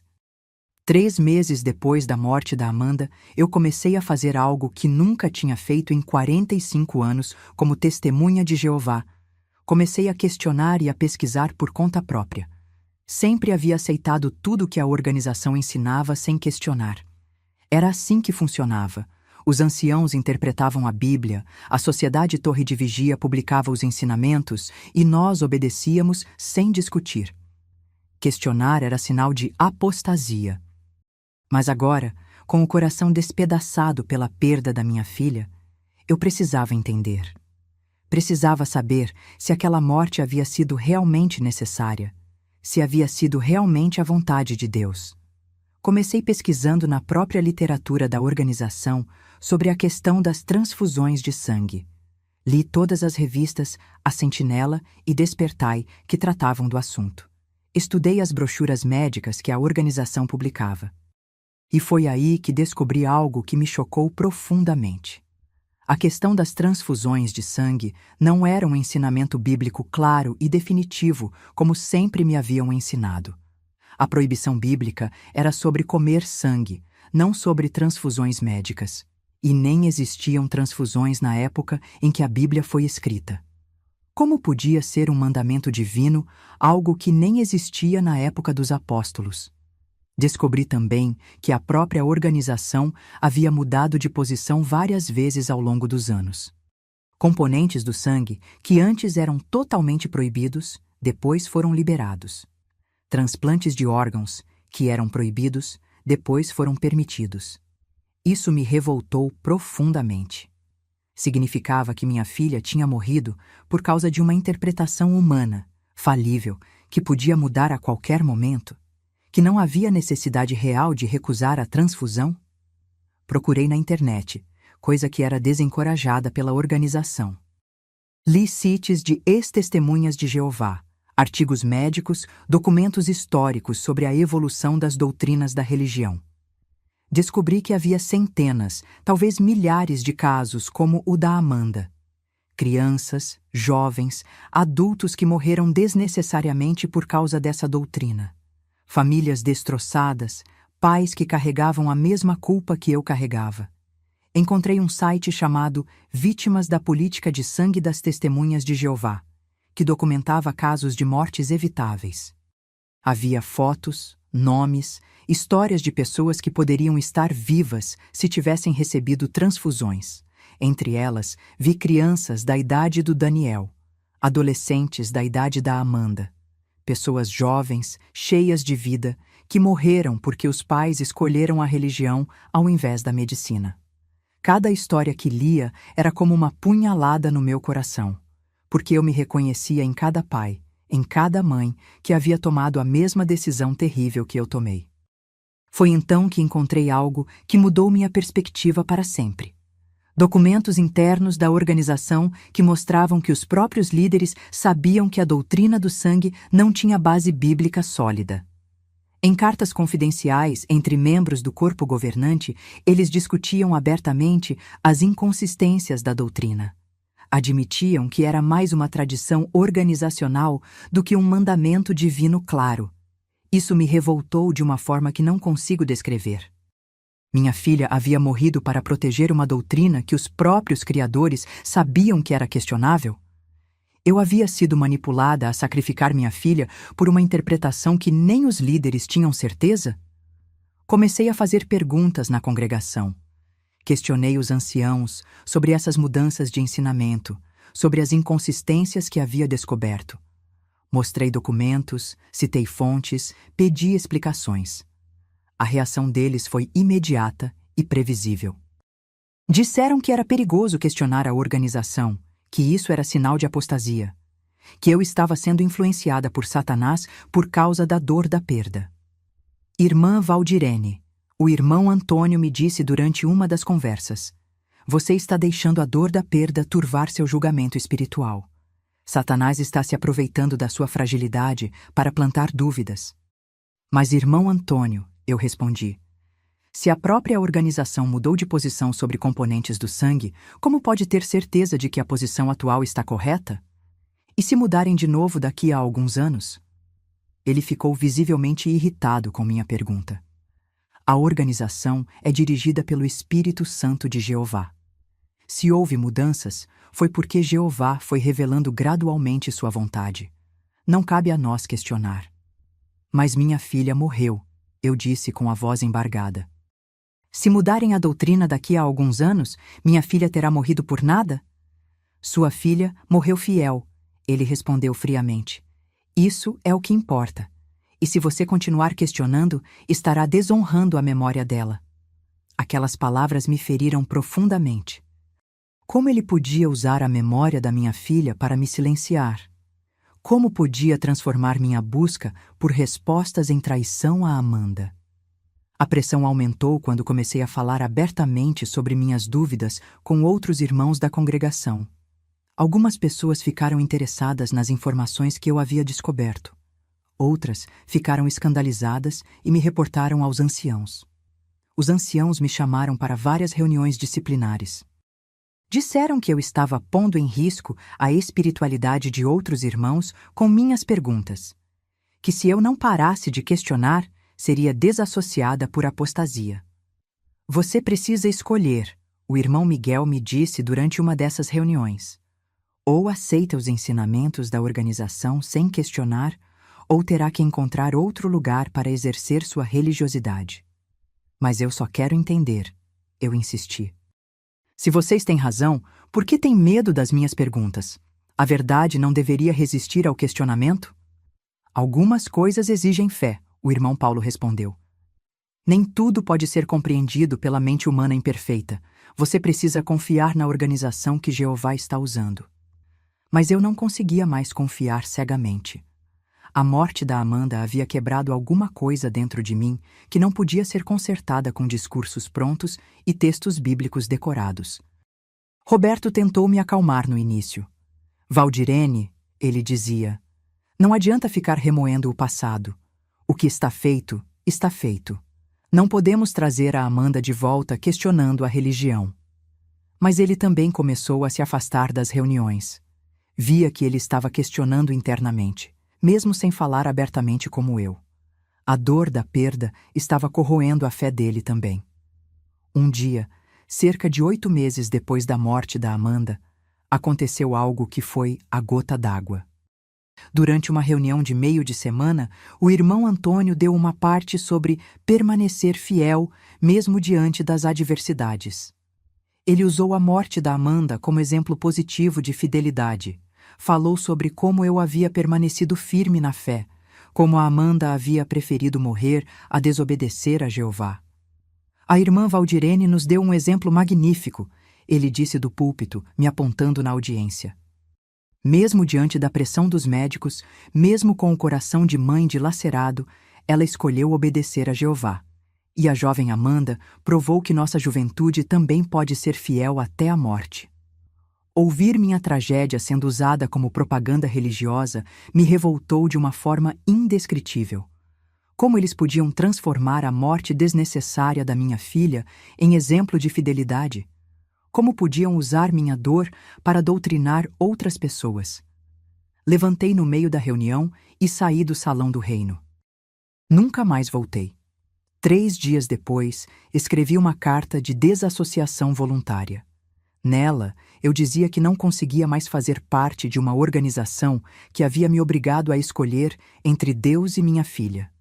Que não podia mais aceitar doutrinas que causavam mortes desnecessárias. Por 45 anos, escrevi na carta, acreditei que vocês eram os representantes de Jeová na terra. Hoje sei que são apenas homens falíveis que criam doutrinas humanas e as apresentam como mandamentos divinos. Minha filha Amanda morreu por causa de uma interpretação questionável da Bíblia. Uma interpretação que já mudou várias vezes e pode mudar novamente. Não posso mais ser cúmplice de uma organização que coloca tradições humanas acima da vida. A reação foi imediata e cruel. De uma hora para outra, todos os amigos que tínhamos há décadas pararam de falar conosco. Pessoas que tinham estado no funeral da Amanda, que tinham chorado junto comigo, agora atravessavam a rua para não me cumprimentar. A irmã Marlene, que eu considerava como uma mãe espiritual, deixou de me visitar completamente. O irmão João, que sempre havia sido tão carinhoso, me ignorava quando nos encontrávamos no supermercado. Era como se tivéssemos morrido para todo mundo que conhecíamos. O Daniel não entendia por que os amiguinhos da congregação não brincavam mais com ele. Por que não podíamos mais ir nas reuniões? Porque tudo tinha mudado tão drasticamente. Mãe, ele me perguntou um dia, nós somos pessoas más agora? Por que ninguém quer mais falar com a gente? Como explicar para uma criança de 12 anos que havíamos sido expulsos de uma comunidade por questionar doutrinas? Como explicar que pessoas que diziam nos amar só nos amavam condicionalmente? Roberto acabou saindo da religião também, mais por solidariedade a mim do que por convicção própria. Ele nunca tinha sido tão questionador quanto eu, mas não conseguia aceitar o tratamento que estávamos recebendo. Se essa é a forma que eles demonstram amor cristão, ele disse um dia, então não quero mais parte nisso. Para o Daniel, foi especialmente difícil. Ele perdeu a irmã e depois perdeu todos os amigos também. Ficou sem entender por que Deus permitia tanto sofrimento. Por que as pessoas que diziam seguir a Deus eram tão cruéis? Os primeiros anos depois da desassociação foram terríveis. Além da dor da perda da Amanda, tivemos que reconstruir nossa vida social completamente. Fazer novos amigos, encontrar novos grupos, criar uma nova identidade fora da religião. Durante 45 anos, minha vida inteira havia girado em torno da congregação. Todos os meus amigos, todas as minhas atividades sociais, toda a minha forma de ver o mundo estava conectada à religião. Sair dela foi como renascer do 0 aos 56 anos. Entrei em depressão profunda. Havia dias que não conseguia nem sair da cama. A culpa me consumia durante 24 horas por dia. Ficava imaginando como seria se eu tivesse autorizado a transfusão desde o início. A Amanda estaria viva. Teria se formado no ensino médio no final de 2013. Provavelmente teria se casado com o Rafael. Talvez já fosse formada em pedagogia, trabalhando com crianças como sempre sonhou. Talvez eu já fosse avó. Todas essas possibilidades foram roubadas dela e de mim, por causa de uma doutrina fanática. E o pior, eu havia sido cúmplice. Eu havia escolhido a religião ao invés da vida da minha filha. Procurei ajuda psicológica, coisa que era muito mal vista na congregação. A psicóloga, uma mulher gentil de uns 50 anos, me ajudou a entender que eu havia sido vítima de manipulação psicológica. Valdirene, ela me explicou, você foi pressionada psicologicamente em um momento de extrema vulnerabilidade. Quando estamos desesperados, tendemos a nos agarrar a qualquer autoridade que prometa nos guiar. Os anciãos se aproveitaram do seu medo e da sua dor para influenciar uma decisão que deveria ter sido exclusivamente sua e do Roberto. Isso é manipulação psicológica clássica. Mas entender isso intelectualmente não diminuía a culpa emocional. Não trazia minha filha de volta. Não desfazia a escolha terrível que eu havia feito naquele hospital. Durante anos, pensei seriamente em suicídio. Achava que não merecia viver depois do que tinha acontecido. Que não havia perdão possível para uma mãe que deixa um filho morrer por fanatismo religioso. Roberto tentou me ajudar, mas ele também estava lidando com a própria dor e culpa. Nosso casamento ficou muito abalado, não porque ele me culpasse, mas porque nenhum dos dois conseguia superar a perda. Havia semanas em que mal conversávamos. Cada um ficava mergulhado na própria tristeza, tentando encontrar uma forma de continuar vivendo com aquele peso no coração. O Daniel cresceu carregando esse trauma também. Ele nunca mais foi a criança alegre e espontânea que era antes.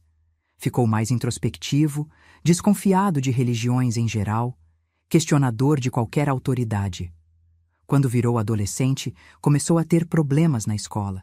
Se envolvia em brigas, desafiava professores, tinha dificuldade para se relacionar com colegas.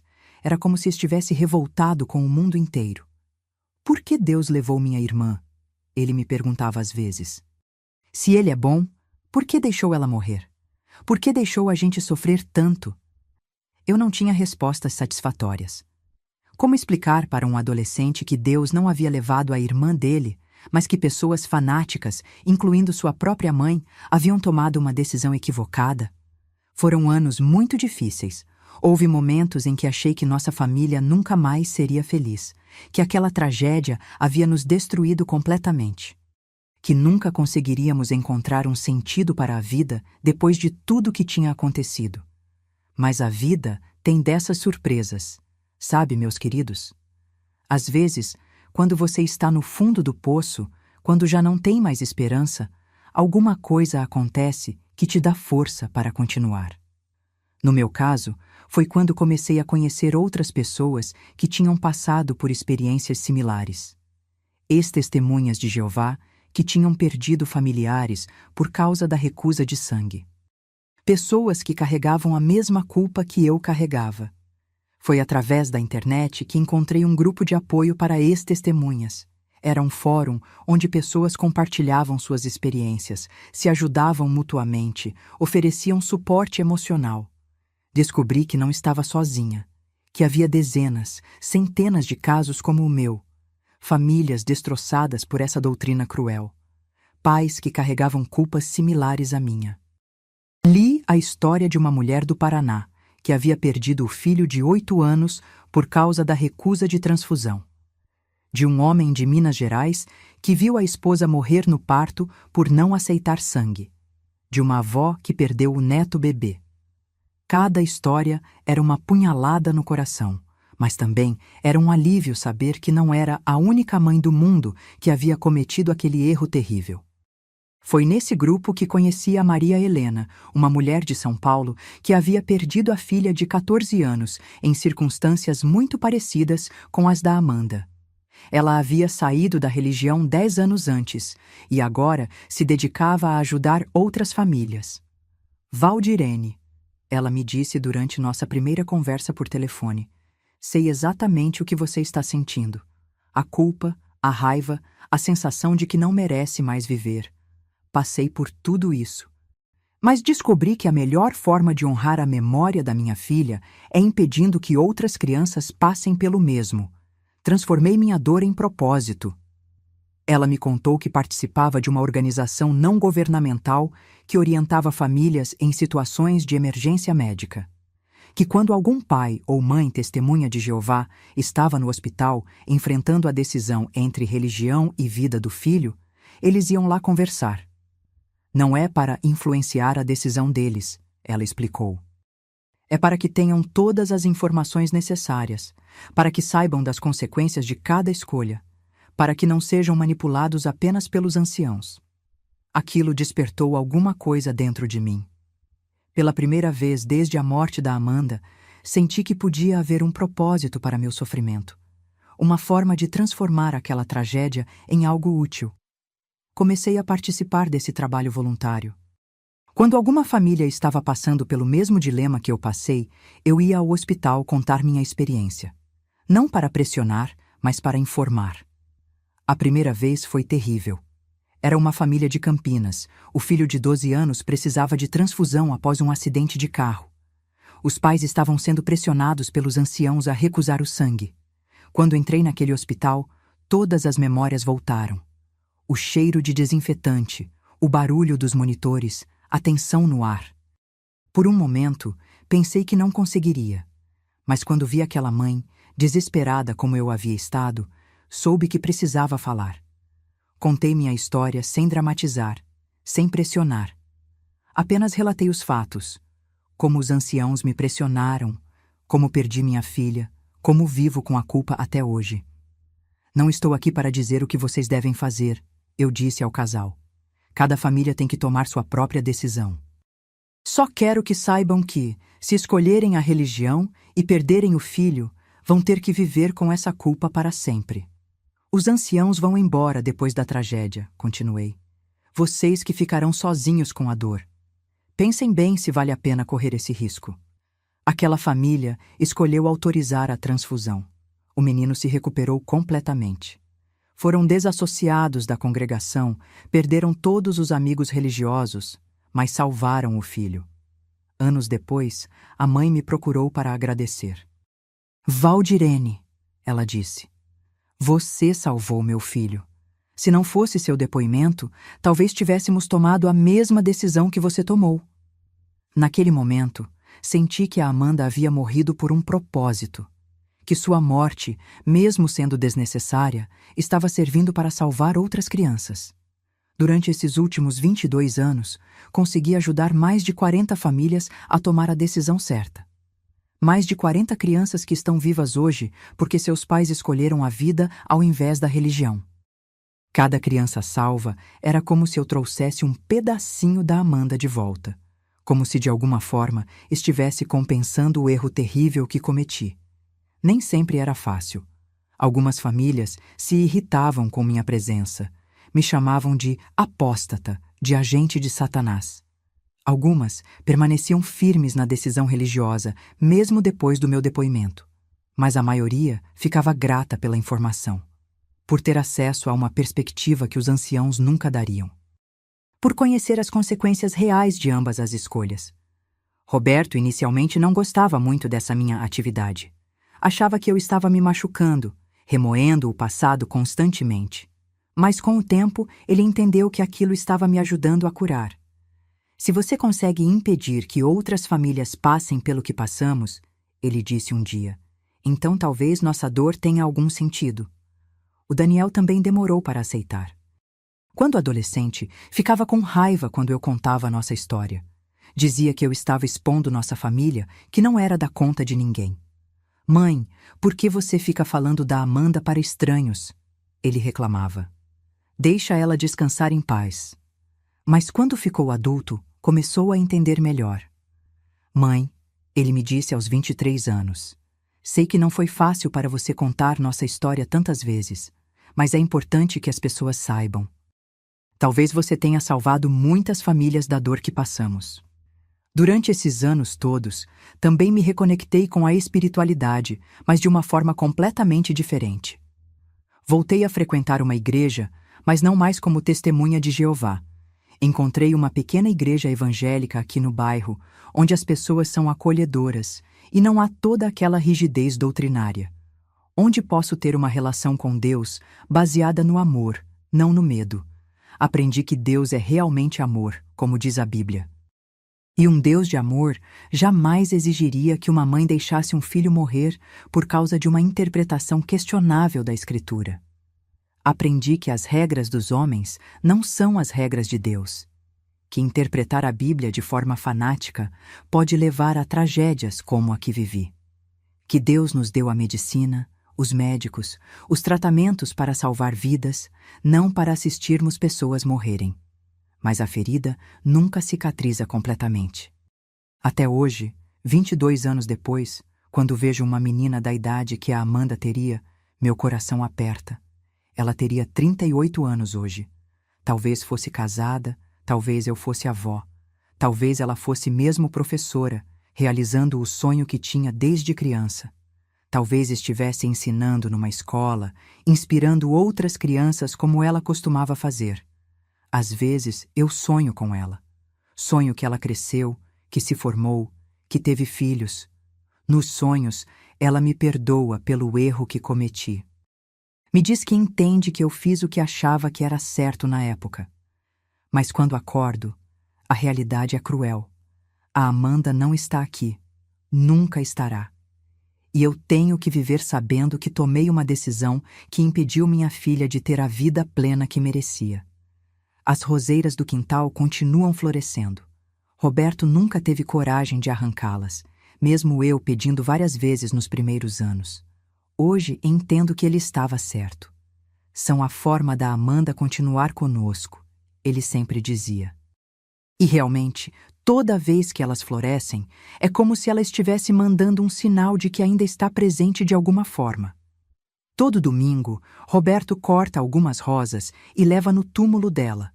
É um ritual que ele mantém há 22 anos, sem falhar uma única semana. Mesmo quando está doente, mesmo quando está viajando a trabalho, ele dá um jeito de ir lá. Eu visito o túmulo da Amanda toda sexta-feira. É o dia da semana em que ela morreu, então se tornou meu dia de ir conversar com ela. Levo flores, converso sobre as novidades da família, conto sobre as crianças que consegui ajudar. Amanda, eu sempre falo, hoje ajudei mais uma família a salvar o filho. Mais uma criança que vai poder crescer, estudar, se formar, ter filhos. Espero que você esteja orgulhosa da mamãe. Sei que ela não está realmente lá no cemitério, mas é minha forma de manter uma conexão, de sentir que nosso vínculo não foi totalmente quebrado pela morte. Às vezes me pergunto se ela me perdoa. Se entende que eu fiz o que achava que era certo na época. Se sabe que eu daria minha própria vida para desfazer aquela decisão. Espero que sim. Espero que onde quer que ela esteja, saiba que foi amada intensamente. Que nunca passou um dia sequer sem que eu pensasse nela. Que sua memória me motivou a ajudar dezenas de outras famílias. O relacionamento entre mim e Roberto se fortaleceu ao longo dos anos. Nós aprendemos que o luto é diferente para cada pessoa, que cada um tem seu tempo e sua forma de processar a dor. Houve períodos em que nos afastamos, cada um mergulhado na própria tristeza. Momentos em que pensamos que nosso casamento não sobreviveria àquela tragédia, mas conseguimos nos reconectar. Valdirene, ele me disse há alguns anos, passamos juntos pelo vale mais escuro que existe. Se conseguimos sobreviver a isso, conseguimos superar qualquer coisa. Hoje somos mais unidos do que nunca. A dor compartilhada nos aproximou de uma forma que talvez não tivéssemos experimentado em circunstâncias normais. O Daniel se formou em engenharia mecânica e hoje tem uma vida boa. Trabalha numa empresa multinacional, ganha bem, tem planos para o futuro. Namora uma moça maravilhosa há 4 anos, a Carla. Às vezes ele fala da Amanda para a namorada, conta como a irmã era especial, como ela o ajudava com os deveres de casa, como cuidava dele com carinho maternal. Ela ia adorar você, ele sempre diz para a Carla. Vocês têm o mesmo jeito doce, a mesma paciência com crianças. Isso me emociona muito, porque mostra que o Daniel guarda boas lembranças da irmã, que não ficou apenas com o trauma da perda, mas também com o amor que eles compartilhavam. A Carla é uma menina maravilhosa, pedagoga como a Amanda sonhava ser. Às vezes, tenho a sensação de que minha filha enviou essa moça para cuidar do irmão dela. Eles estão planejando se casar no ano que vem. Será uma alegria imensa, mas também uma dor profunda. Porque a Amanda deveria estar lá, como madrinha, como irmã mais velha, orgulhosa. Mas sei que ela estará presente de alguma forma, talvez nas rosas que vamos usar na decoração. Talvez no sorriso do Daniel quando disser sim para a Carla. Talvez na lágrima de felicidade que vai rolar pelo meu rosto. Durante esses 22 anos, também me tornei a avó de outras crianças. Não biologicamente, mas emocionalmente. Várias das famílias que ajudei me consideraram como parte da família. Tem a pequena Ana Paula, de Ribeirão Preto mesmo, que salvei quando tinha 6 anos. Hoje ela tem 28, é médica e sempre me liga no Dia das Mães para agradecer. Tem o João Pedro, de Campinas, que era bebê quando os pais autorizaram a transfusão depois do meu depoimento. Hoje é um rapaz de 20 anos, estudante de direito, que me chama de vovó. Cada uma dessas crianças é como um presente que a vida me deu. Uma forma de compensar, pelo menos parcialmente, a perda da Amanda. Hoje, aos 68 anos, posso dizer que encontrei uma certa paz. Não uma paz completa, porque a dor da perda de um filho nunca passa totalmente. Mas uma paz de saber que estou fazendo alguma coisa útil com minha experiência. Minha vida ganhou um propósito que antes não tinha. Quando era testemunha de Jeová, vivia apenas esperando o paraíso terrestre, o Armagedon, a ressurreição. Era uma vida voltada para o futuro, sempre adiando a felicidade. Hoje vivo o presente. Aproveito cada dia com minha família, cada momento com o Roberto e o Daniel. Valorizo as pequenas alegrias, um almoço em família, uma conversa no jardim, uma ligação da Carla contando novidades. Aprendi que a vida é preciosa demais para ser desperdiçada com fanatismos religiosos. Que cada momento é único, irrepetível e deve ser vivido intensamente. Claro que ainda tenho momentos difíceis. Datas importantes, como o aniversário da Amanda, o dia da morte dela, sempre são dolorosos. Mas aprendi a passar por eles sem me deixar consumir pela tristeza. No aniversário dela, faço um bolo de chocolate, que era o favorito dela. Ponho velas, canto parabéns baixinho e conto histórias dela para o Daniel e a Carla. É minha forma de celebrar a vida que ela teve, mesmo que tenha sido curta. No dia da morte, sempre vou ao cemitério com flores especiais. Fico lá algumas horas, conversando com ela, pedindo perdão mais uma vez, prometendo continuar ajudando outras famílias. Desenvolvi uma filosofia de vida baseada no amor e na compaixão. Acredito que Deus nos colocou neste mundo para cuidarmos uns dos outros, para amenizarmos o sofrimento alheio. Cada família que ajudo é minha forma de servir a Deus. Cada criança salva é minha oração em ação. Cada lágrima que evito é minha devoção mais sincera. Não preciso mais de doutrinas complicadas, interpretações fanáticas, organizações controladoras. Minha religião agora é simples: amar a Deus amando as pessoas, especialmente as crianças, que são as mais vulneráveis. Meus queridos que me acompanharam até aqui nessa jornada dolorosa, obrigada por terem escutado minha história. Sei que é pesada, que é difícil de ouvir, mas precisava contar. Precisava alertar outras famílias sobre os perigos do fanatismo religioso. Precisava mostrar que existem pessoas dispostas a ajudar quem está passando por situações similares.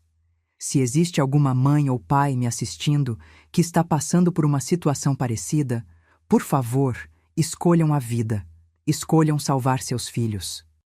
Depois, vocês resolvem as questões religiosas. Mas não cometam o erro irreversível que eu cometi.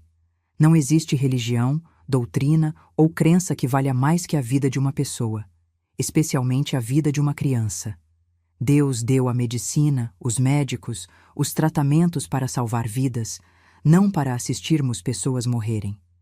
Vocês vão ouvir pressão dos anciãos. Vão escutar sobre fidelidade até a morte, sobre confiar em Jeová. Mas lembrem-se, são vocês que vão ter que viver com as consequências. Os anciãos vão embora depois da tragédia. Vocês ficarão sozinhos com a dor. Eu tentei ser fiel à religião e perdi minha filha. Hoje sei que Deus prefere filhos vivos, mesmo que desobedientes, a filhos mortos, fiéis. O amor paternal é um reflexo do amor divino, e nenhum pai amoroso quer ver um filho morrer desnecessariamente. Se vocês autorizarem a transfusão, podem ser desassociados da congregação. Vão perder amigos religiosos, a vida social que construíram. Mas vão manter o que realmente importa, seus filhos vivos. A vida sem a religião é possível, eu garanto. É diferente, às vezes difícil, mas é possível reconstruir. Encontrar novos amigos, novas comunidades, novas formas de servir a Deus. Mas a vida sem um filho é impossível de reconstruir. É uma dor que nunca passa, uma ferida que nunca cicatriza completamente. É acordar todos os dias, lembrando que você poderia ter evitado aquela tragédia. Para aqueles que não estão passando por essa situação específica, mas que talvez tenham familiares ou amigos, testemunhas de Jeová, peço, sejam vigilantes. Se alguém que vocês conhecem estiver enfrentando essa decisão, não fiquem omissos. Conversem com eles. Mostrem outras perspectivas. Não deixem que sejam pressionados apenas pelos anciãos da congregação. Às vezes, uma palavra de alguém de fora pode fazer a diferença entre a vida e a morte. Para os profissionais de saúde que possam estar assistindo, peço paciência e compreensão. Sei que é frustrante ver pacientes recusando tratamentos por motivos religiosos. Mas lembrem-se, essas pessoas foram doutrinadas durante anos, às vezes décadas. Não desistam facilmente. Expliquem as consequências médicas claramente. Se possível, tentem conversar com os pacientes longe da influência dos anciãos.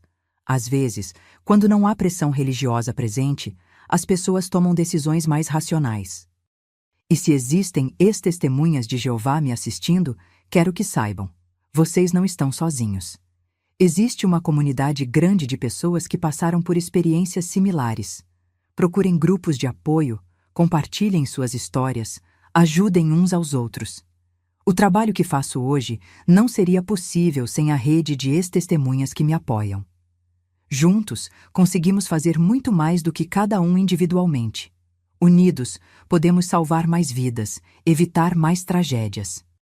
Também quero falar para os testemunhas de Jeová, ativos que possam estar assistindo escondido.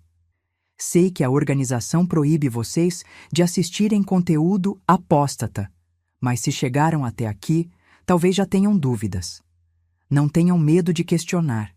A verdade resiste ao questionamento. Se os ensinamentos da organização são realmente verdadeiros, eles não se abalarão com suas perguntas. Mas se são falsos, vocês têm o direito de saber. Pesquisem por conta própria. Leiam a história da organização, as mudanças doutrinárias, os casos de abuso. Conversem com ex-testemunhas, ouçam outras perspectivas. Não aceitem cegamente tudo que lhes é ensinado. Lembrem-se, questionar não é apostasia, é responsabilidade. Vocês têm o direito e o dever de verificar se estão seguindo o caminho correto, especialmente quando vidas estão em jogo. Se descobrirem que estão numa religião controladora e destrutiva, não tenham medo de sair. A vida fora da organização existe e pode ser muito melhor do que vocês imaginam. Para terminar, quero contar uma última história. No mês passado, recebi uma ligação que me emocionou profundamente. Era de uma mulher de Brasília, que eu havia ajudado há 15 anos a salvar o filho. Valdirene, ela disse. Meu filho se formou em medicina hoje. Na formatura, ele disse para toda a audiência que se tornou médico porque uma senhora salvou a vida dele quando era criança. Ele estava falando de você. Naquele momento, senti que a Amanda estava orgulhosa de mim, que ela aprovava o trabalho que estou fazendo em memória dela, que sua morte, mesmo sendo desnecessária, estava servindo para salvar muitas outras vidas. Hoje esse rapaz é médico pediatra.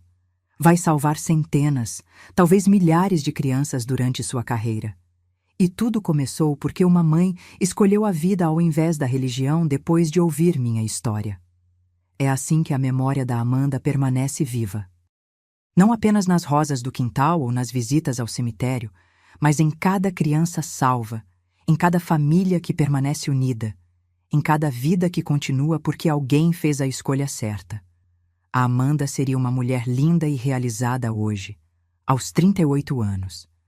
Teria o sorriso dela iluminando nossa casa, talvez crianças correndo pelo quintal, chamando a vovó Val para brincar. Nossa família seria completa, feliz, mas essa é uma vida que existe apenas nos meus sonhos e no meu coração. A realidade é que ela se foi muito cedo, e eu tive participação nessa partida prematura. Vivo com essa culpa todos os dias, mas aprendi a transformá-la em propósito. Cada manhã que acordo, sei que tenho uma missão: usar minha dor para evitar que outras famílias passem pelo mesmo. Não posso trazer a Amanda de volta. Não posso desfazer a escolha terrível que fiz naquele hospital há 22 anos. Mas posso garantir que sua morte tenha um significado, que sirva para salvar outras vidas.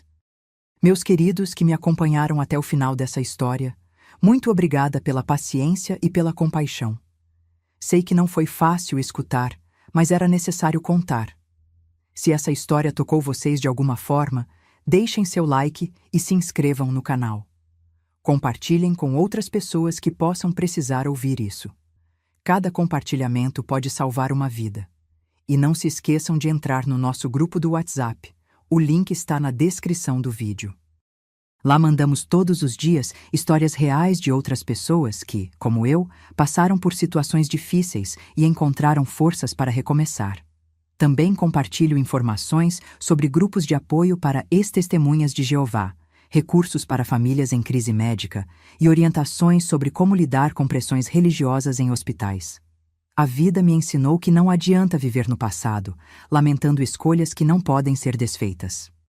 O que posso fazer é usar minha experiência para ajudar outras pessoas, transformar minha tragédia em prevenção para outras famílias. Se vocês conhecem alguém que está enfrentando uma situação similar, me procurem. Estou sempre disponível para conversar, orientar, apoiar. Não cobro nada por isso. É minha forma de servir a Deus e honrar a memória da minha filha. Amanda, onde quer que você esteja, mamãe te ama e sempre vai te amar. E prometo que vou continuar lutando para que nenhuma outra criança passe pelo que você passou, para que nenhuma outra mãe cometa o erro que eu cometi. Obrigada mais uma vez, meus queridos. Até a próxima história. E lembrem-se, a vida é o bem mais precioso que temos. Protejam seus filhos, amem suas famílias e nunca deixem que nada nem ninguém seja mais importante que a vida de quem vocês amam. Um beijo no coração de cada um de vocês, da vovó Val, que aprendeu da pior forma possível que algumas escolhas não têm volta, mas que encontrou na dor um propósito maior: salvar outras vidas. Que Deus abençoe a todos vocês e que nunca precisem passar pela dor que passei. Mas se um dia precisarem tomar uma decisão difícil entre religião e vida, escolham sempre a vida. Sempre.